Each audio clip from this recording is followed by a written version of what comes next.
Existe uma teoria dentro da fandom de Naruto que os Jinchurikis perfeitos são imunes a Genjutsu. Só que, será que eles realmente são? Nesse vídeo eu pretendo dissecar esse tema para de fato dizer se Jinchurikis são ou não imunes a Genjutsu.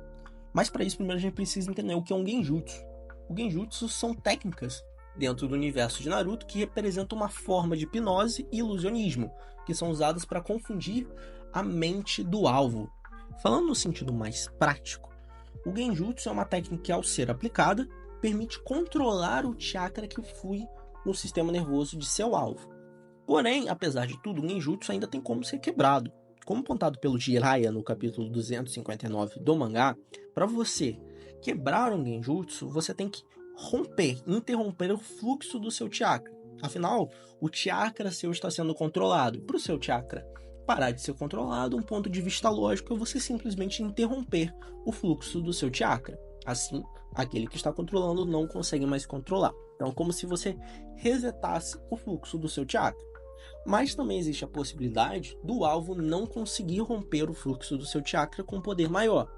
Então, a partir daí, passa a ser necessário a ajuda de um companheiro para romper o próprio fluxo de chakra.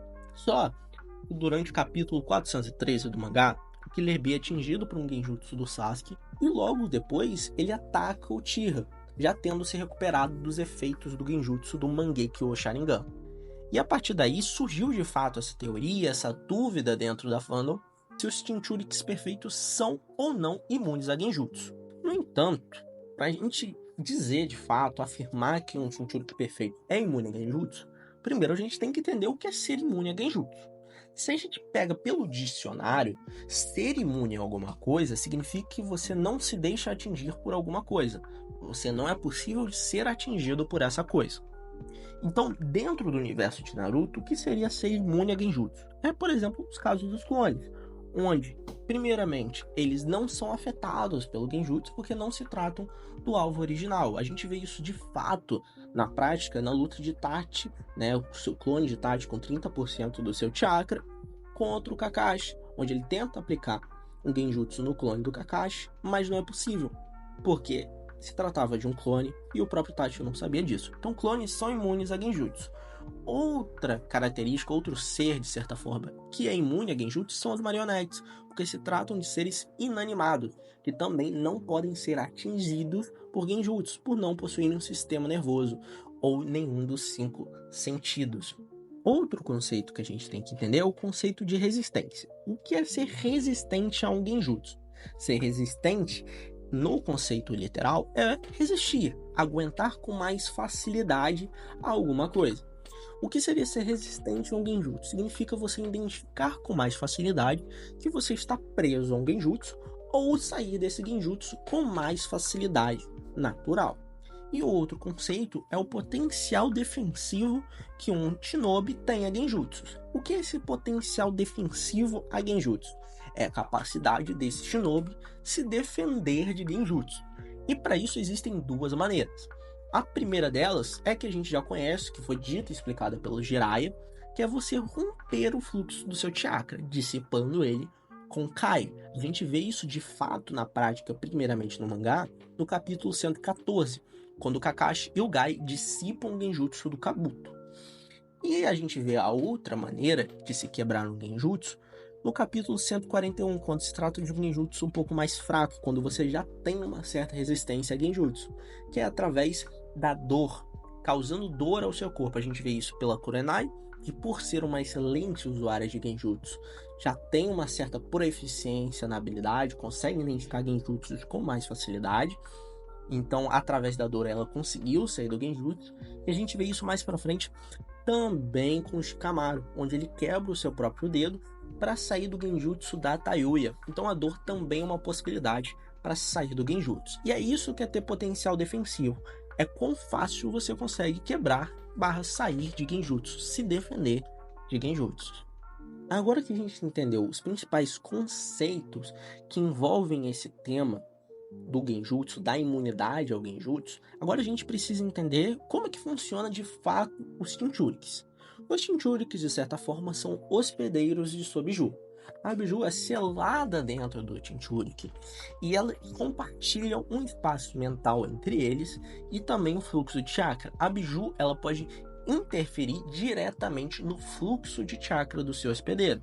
A gente vê isso muito no caso do Naruto, onde em alguns casos, quando o Naruto se enche de fúria ou então ele ganha acesso, ele aprende a controlar um pouco mais desse chakra, ele consegue ter acesso ao chakra da sua biju, ou a biju interfere diretamente no chakra do seu hospedeiro. Então, querendo ou não, os Chinchurikis e as suas bijus compartilham um espaço mental e compartilham um espaço em comum. Dito isso, a gente tem que primeiro entender como é que funciona o caso dos Chinchurikis imperfeitos a um Genjutsu. A gente vê que eles são, de fato, vulneráveis a Genjutsus, não que sejam vulneráveis de fato, mas que eles, assim como qualquer outro Shinobi, podem ser facilmente aplicados, cair em Genjutsu. Como é o caso do Naruto, que no capítulo 259 do mangá, ele cai por um Genjutsu do Itachi, onde ele tem um flashback do treinamento, né, da sua defesa, seu potencial defensivo contra Genjutsus. Com isso, a gente consegue concluir que os Chinchurikis por si só não são imunes a Genjutsu. Mas e os Chinchurikis perfeitos? Eles são imunes a Genjutsu? E a resposta é que eles não são imunes a Genjutsu. Nem um Chinchuriki imperfeito, nem um perfeito. Poxa, mas como isso?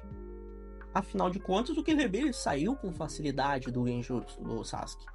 E aí que entra o tema, ele saiu do Genjutsu do Sasuke. Se a gente for pegar, de fato, no capítulo 413 do mangá, o Killer Bee, ele descreve os efeitos do Genjutsu, que ele não conseguia mais mexer seu corpo, e conclui que se tratava de um Genjutsu. Só que ele sai com muita facilidade desse Genjutsu e consegue acertar o Sasuke com um ataque surpresa. Então, eles são resistentes? Não, eles também não são resistentes. A gente consegue ver isso melhor, como é que funciona, no capítulo 549, quando o Killer Bee ele enfrenta o Itachi pelo seu Edo Tensei. Como é que funciona de fato? Nessa cena, o Killer Bee pensa ter segurado, prendido o Itachi, e ele viu que se tratava de um Genjutsu.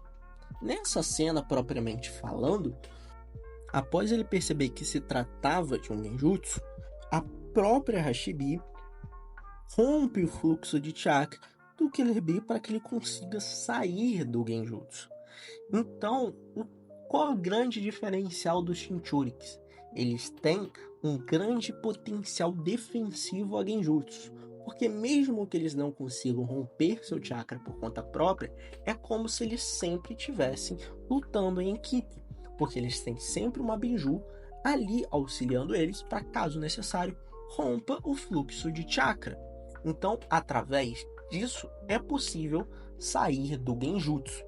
Outro exemplo que Chinchurikis perfeitos não são imunes a Genjutsu é no caso de Naruto The Last, onde o Naruto, mesmo apesar de ter passado por diversos upgrades durante a obra, ele ainda cai em um Genjutsu, querendo ou não.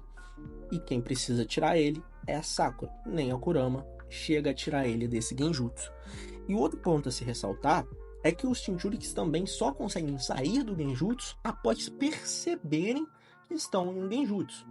Então eles não têm resistência, ou seja, eles por si só não têm facilidade para sair de um Genjutsu ou identificar um Genjutsu, e eles por si só também são afetados por Genjutsu. Então eles não são nem imunes, nem resistentes. O que eles são é que eles têm um potencial defensivo além do normal para sair de um Genjutsu, justamente porque eles têm sempre, entre aspas, um companheiro junto com eles para quebrar esse Genjutsu. Por isso que foi gerada essa dúvida na fandom. Mas aí eu retorno com outro tema. Será que é possível aplicar um Genjutsu tanto no Chinchuriki quanto na sua biju ao mesmo tempo?